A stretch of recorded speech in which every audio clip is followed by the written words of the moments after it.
Here's my audience. It is estimated that over 30 million children are exposed to gun violence each year. This is why I believe students and future students should, without any doubt, feel safe on campus or in public. Today I will be talking about why we should ban high-capacity assault weapons and magazines. With extensive research, it is my purpose to talk about how we can reduce and limit school and mass shootings by the banning of high-capacity assault weapons and magazines. Currently, Wisconsin does not hold a gun policy ban. But today, while discussing four main subjects, what is a high-capacity magazine and assault weapon ban, the benefits of the ban, the impacts of high-capacity magazine and assault weapon bans, and the effects of gun violence.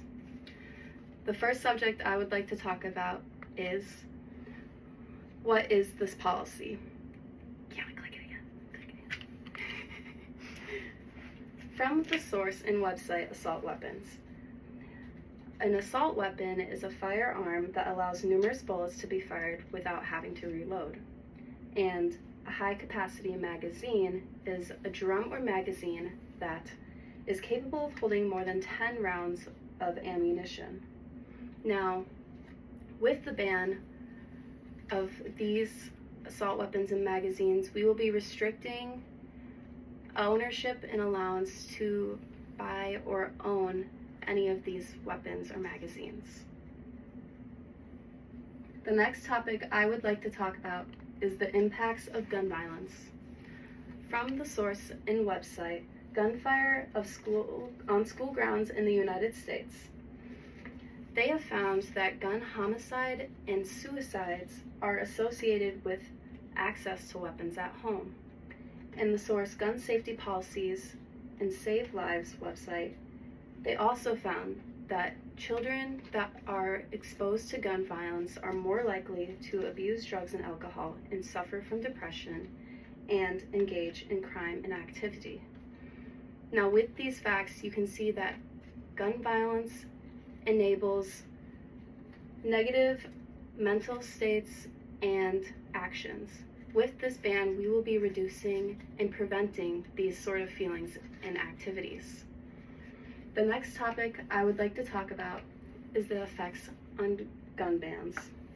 From the source, Gun on School Grounds in the United States, they found that states with low to no gun policies have a rate of gun deaths 2.5 times higher than states that do have guns bans in place.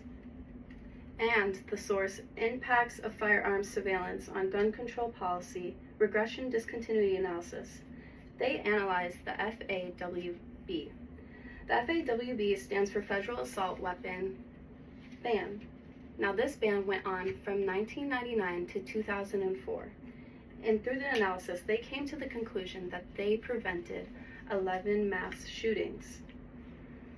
Now, with these effects stated, it is safe to say that gun bans have a large effect in preventing violence and gun violence and exposure to such things.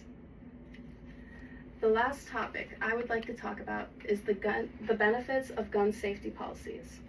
From the source, Gun on School Grounds in the United States, you will see a graph. On the top, it says national leaders, and at the bottom, national failures. The blue line represents how strong gun laws they have. And to the ratio is the orange line, is how many deaths have happened. Now, as you can see, the national leaders with the stronger gun policies have fewer deaths, and the national failures that have the least amount of gun policies put in place have the largest amount of death ratio. Now, with this fact and statistic, it is safe to say that we would benefit greatly with a gun ban policy. and we could prevent and save more lives in doing so. So, in conclusion, and to wrap up my speech,